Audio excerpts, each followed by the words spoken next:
మీ అందరికీ హ్యాపీ షావోట్. ఎంతమందికి అర్థమైంది? హ్యాపీ షావోట్ అంతేనా? హ్యాపీ షావోటేనా? కోతకాల పండుగ శుభాకాంక్షలు.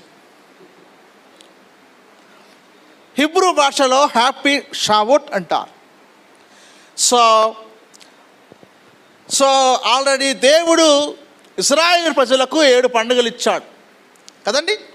1 పస్కా, 2 పులియని రొట్టెలు, 3 ప్రథమ ఫలము, 4 పెంతెకోస్తు కోత పండుగ, 5 బూరెల పండుగ, 6 ప్రాయశ్చిత పండుగ, 7 పర్ణశాలల పండుగ. ఈ 7 పండుగలు, మొదటి 3 పండుగలు ప్రభువు మరణము, సమాధి, పునరుద్ధానములో నెరవేర్పు జరిగాయి. ఇక 4వది పెంతెకోస్తు దినాన ఇశ్రాయేలు కోత కోయబడ్డారు.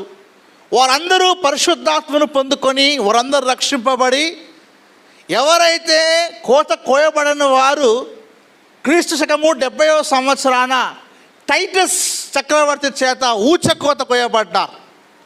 1 దేవునిచే కోయబడ్డవారు రక్షింపబడ్డారు. దేవునిచే కోయబడిన వారు మనుషుల చేత ఏం చేయబడ్డారు? ఊచకోత కోయబడ్డారు. సో అది ఇశ్రాయేలుకు